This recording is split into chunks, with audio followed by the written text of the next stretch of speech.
Hello students, आज मैं आप लोगों को बीकॉम सेम 5 में जितने भी थियोरी के सब्जेक्ट है उसमें आईएमपी क्वेश्चंस बताने वाली हूँ। ठीक है, यहाँ पे कौन कौन से सब्जेक्ट तो economics, BDM, business law, statistics, management, accounting. ठीक है, और अभी हम लोग आगे बढ़ते हैं तो सबसे फर्स्ट यहाँ पे जितने भी जो टोटल यहाँ पे मैंने 5 सब्जेक्ट आप लोगों को दिए गए और उसमें टोटल कितने आईएमपी क्वेश्चन है वो मैंने यहाँ पे उसके नंबर दे दिए गए। ठीक है, उसके बाद आगे यहाँ पे सबसे फर्स्ट इकोनॉमिक्स की अगर हम लोग बात करें तो फर्स्ट यहाँ पे क्वेश्चन है explain with assumptions and limitations. First है रिकार्डोज कंपेरेटिव कॉस्ट एडवांटेजेस थियरी। उसके बाद यहाँ पे है Heckscher Ohlin theory of international trade. ठीक है, उसके बाद यहाँ पे जो भी गुजराती मीडियम के बच्चे हैं उन लोगों के लिए मैंने यहाँ पे ऑलरेडी गुजराती टाइप करके दे दिया है। ठीक है, उसके बाद आगे यहाँ पे सेकंड है discuss the measure to improve balance of payment disequilibrium. और यहाँ पे स्पेलिंग मिस्टेक गलती से हो गई है, वो आप लोग देख लेना। ठीक है, उसके बाद थर्ड नंबर का यहाँ पे explain the theory of martial and Edward. ठीक है, उसके बाद यहाँ पे आगे फोर्थ नंबर का है explain the advantages and disadvantages of free trade policy.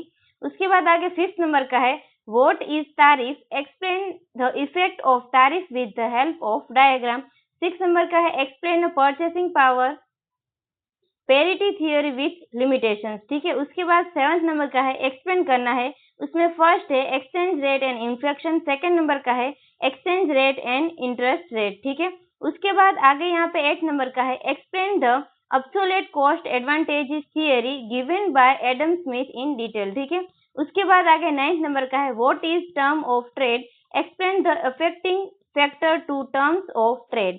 उसके बाद 10th नंबर का है यहाँ पे explain the types and effect of tariff. ठीक है, उसके बाद 11th नंबर का है explain the relationship among exchange rate, interest rate and inflation. ठीक है, उसके बाद आगे यहाँ पे 12th नंबर का है explain the monetary and non monetary measure to control balance of payment disequilibrium. ठीक है, उसके बाद 13 नंबर का है यहाँ पे explain the Gustav Cassel theory of exchange rate policy with its limitations. आगे 14 नंबर का है डिस्कस करना है, उसमें फर्स्ट है गोल्ड स्टैंडर्ड और सेकंड है यहाँ पे फ्लेक्सिबल एक्सचेंज रेट पॉलिसी। उसके बाद आगे 5th नंबर का है what is an offer curve, explain the determinations of term of trade with the help of offer curve.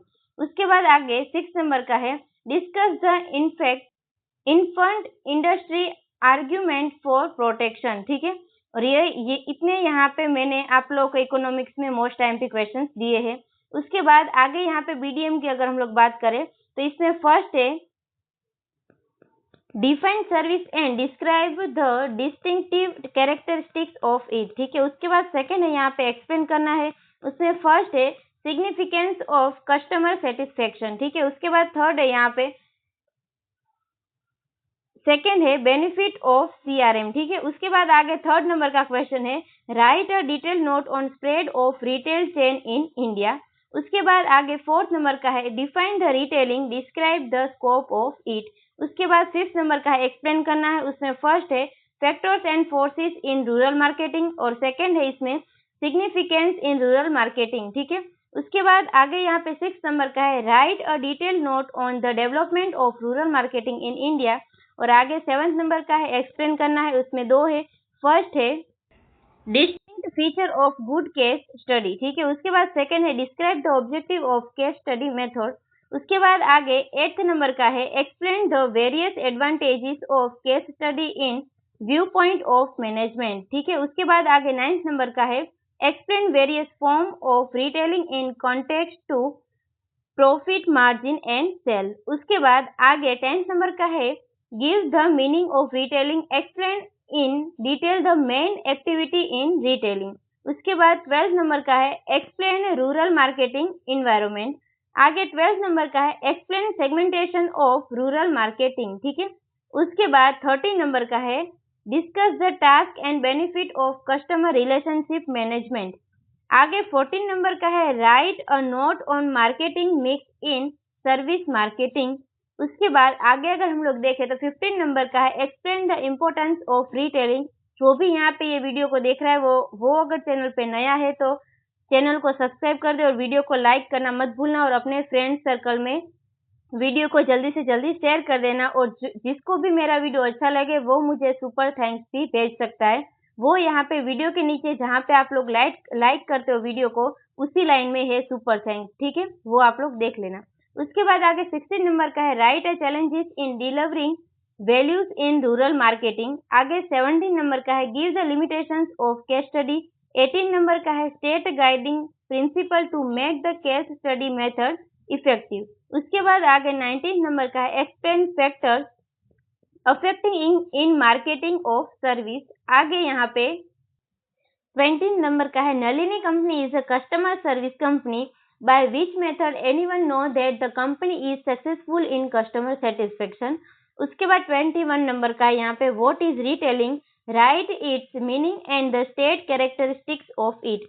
उसके बाद 22 नंबर का यहाँ पे है write a meaning and main function of sale force management. उसके बाद आगे यहाँ पे 23 नंबर का है राइट अ नोट ऑन स्वॉट एनालिसिस इन केस स्टडी।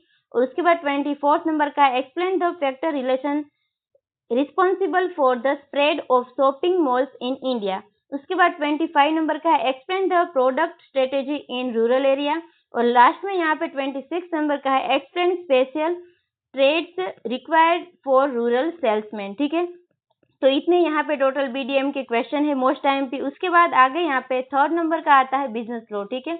तो ये उसका यहाँ पे मोस्ट आईएमपी क्वेश्चन है। सबसे फर्स्ट है, उसमें 2 है, ठीक है। फर्स्ट क्या है तो define a proposal, explain legal provisions to proposal. उसके बाद सेकंड है यहाँ पे describe in brief type of contract, ठीक है।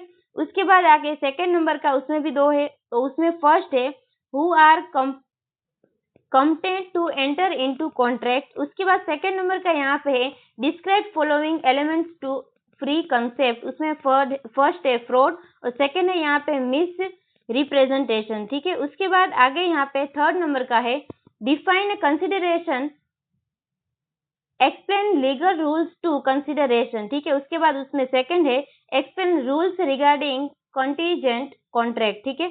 उसके बाद आगे 4th नंबर का है, उसमें भी 2 है।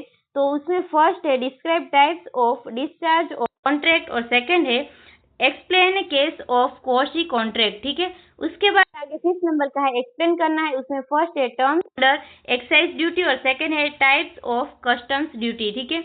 उसके बाद 6th नंबर का यहाँ पे उसमें भी एक्सप्लेन करना है। तो terms under customs duty and type of excise duty, ठीक है। तो ये 5th और 6th दोनों में डिफरेंस है, आप लोग देखना, ठीक है। उसके बाद आगे 7th नंबर का है differentiate contract of sale and contract of hire purchase, ठीक है। उसके बाद आगे यहाँ पे 8th नंबर का है एक्सप्लेन फॉलोइंग टर्म्स ब्रीफली। उसमें फर्स्ट है डिलीवरेबल स्टेट, सेकंड है गुड्स, थर्ड है यहाँ पे प्राइस, फोर्थ है सेल्स, ठीक है। उसके बाद आगे 9th नंबर का है आंसर द फॉलोइंग। उसमें फर्स्ट है state the essential element of level proposal. उसके बाद सेकंड है यहाँ पे right a note on free consent, ठीक है। उसके बाद आगे 10th नंबर का है explain the anticipatory breach of contract. 11th number का है राइट अ नोट ऑन, यहाँ पे फर्स्ट है अवॉइड एग्रीमेंट, सेकंड है क्वॉशी कॉन्ट्रैक्ट, ठीक है। उसके बाद आगे 12th नंबर का explain the scope of excise duty. उसके बाद 13 नंबर का यहाँ पे define the following under custom act. First है ड्यूटीएबल गुड्स और सेकंड है उसके बाद एक्सपोर्ट, थर्ड है यहाँ पे गुड्स और फोर्थ है इंपोर्ट, ठीक है। उसके बाद आगे 14 नंबर का है, उसमें भी 2 है। फर्स्ट है बायर बेवर और उसके बाद सेकंड है एफओबी कॉन्ट्रैक्ट। उसके बाद 15 नंबर का है write a note on rights of unpaired seller, ठीक है। उसके बाद आगे 16 नंबर का है state the consider conditions for rescission of contract made by fraud when silence is considered as fraud, ठीक है।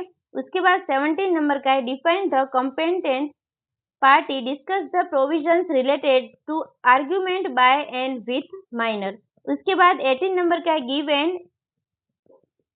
explanation। उसमें फर्स्ट है modes of discharge from contract और उसके बाद सेकंड है contingent contract। आगे यहाँ पे 20 नंबर का है discuss the following type of custom duty.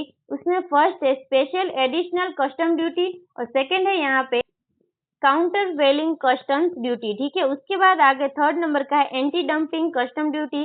उसके बाद यहाँ पे 21st नंबर का है clarify the difference between sale and agreement to sale, ठीक है।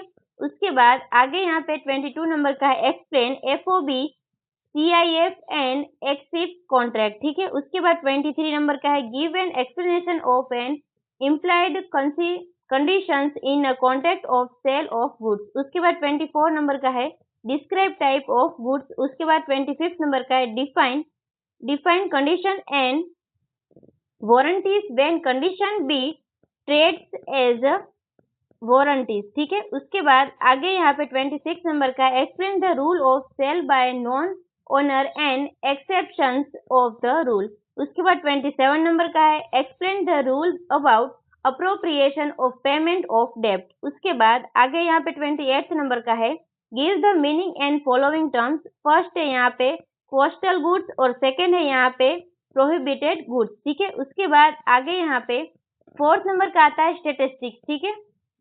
तो यहाँ पे सबसे फर्स्ट है under which conditions binomial distribution follows Poisson distribution. उसके बाद ये भी एक क्वेश्चन है, उसके बाद उसमें भी है साथ में state probability mass function of position distribution, state value of its contract constant and parameters, write relation between mean and variance of position distribution, ठीक है। उसके बाद सेकेंड नंबर का यहाँ पे state probability mass function of hypergeometric distribution, state its property and uses, ठीक है। उसके बाद what is the variation in production process, discuss करना है कॉजेस ऑफ वेरिएशन, ठीक है। उसके बाद 4th नंबर का है give a probability mass function of geometric distribution, state its properties and uses. उसके बाद आगे 5th नंबर का है give the probability mass function of negative binomial distribution, state its property and uses. उसके बाद 6th number का है write a note on theory of run. 7th number का है राइट अ शॉर्ट नोट। उसमें यहाँ पे फर्स्ट है आइडियल ऑपरेटिंग कैरेक्टरिस्टिक्स कर्व। उसके बाद यहाँ पे सेकंड नंबर का है प्रोड्यूसर रिस्क, ठीक है। आगे यहाँ पे 8th नंबर का है state the properties of position distribution and state any 5 events follows this distribution, ठीक है। उसके बाद आगे यहाँ पे 9th नंबर का है what is the acceptance sampling, explain its single with proper illustration, state sampling plan advantages of single sampling plan, ठीक है। उसके बाद आगे 10th नंबर का है what do you understand by NP chart, give the limit and working of NP chart. आगे यहाँ पे 11th नंबर का है write down the probability mass function of a discrete variable in which mean and variance are equal, state it's parameter and also give its properties, ठीक है। उसके बाद आगे 12th नंबर का है what is N OC curve, give its properties. उसके बाद 13 number का है एक्सप्लेन करना है कौन कौन सा, तो AQL, उसके बाद LTPD, AOQ और लास्ट में यहाँ पे AOQL, ठीक है। आगे यहाँ पे 14 नंबर का है give a difference between chart and attribute and variable, ठीक है। तो इतने यहाँ पे स्टेटिस्टिक्स के मोस्ट टाइम्पिक क्वेश्चंस थे। उसके बाद लास्ट में यहाँ पे 5th नंबर का आता है मैनेजमेंट अकाउंटिंग, ठीक है। तो यहाँ पे मैंने यूनिट वाइज आप लोगों को डायरेक्ट मोस्ट टाइम्पिक क्वेश्चन दे दिया है मैनेजमेंट अकाउंटिंग में। तो सबसे फर्स्ट यूनिट में यहाँ पे फर्स्ट है explain the main technique of management. उसके बाद सेकंड है यहाँ पे explain the function of management account. Third है यहाँ पे explain the limitations of management accounting. 4th number का यहाँ पे है explain the scope of management accounting, ठीक है। आगे यहाँ पे यूनिट नंबर 1 में कंटिन्यू है 5th नंबर का right a difference between financial accounting and management accounting. आगे 6th नंबर का है explain the method of analysis of financial statement. 7th number का है write a limitations of financial statement. 8th number का है explain characteristics of financial statement, ठीक है। उसके बाद आगे यहाँ पे यूनिट नंबर 2 में से टोटल 3 है मोस्ट टाइम्पिक question. Explain the classifications of accounting ratio. उसके बाद सेकंड है एक्सप्लेन फॉलोइंग। फर्स्ट है यहाँ पे करंट रेशियो, सेकंड है डेटर्स रेशियो, थर्ड है यहाँ पे ऑपरेटिंग रेशियो, ठीक है। आगे यहाँ पे 3rd नंबर का है define ratio analysis and explain it advantages and disadvantages, ठीक है। उसके बाद यूनिट नंबर 3 में से टोटल यहाँ पे 3 है मोस्ट टाइम्पिक क्वेश्चन। उसमें फर्स्ट है write a limitation of usefulness of cash flow. Second है यहाँ पे explain the non cash items on profit. Third number का है write a difference between cash flow end fund flow statement. ठीक है, आगे यहाँ पे यूनिट नंबर 4 में से टोटल आप लोगों को 4 मोस्ट आईएमपी क्वेश्चंस मैंने दिए गए। ठीक है, फर्स्ट है यहाँ पे explain the producer of zero based budgeting. उसके बाद सेकंड है explain the advantages and disadvantages of budgetary control. ठीक है, उसके बाद थर्ड नंबर का है explain the concept of zero based budgeting and describe it advantages and limitations. आगे फोर्थ नंबर का है explain objective of budgetary control. ठीक है, तो टोटल यहाँ पे इतने यहाँ पे मैनेजमेंट अकाउंटिंग में मोस्ट टाइम पे क्वेश्चन है। ठीक है, तो आई होप आप लोगों को वीडियो अच्छा लगा होगा एंड थैंक यू ऑल।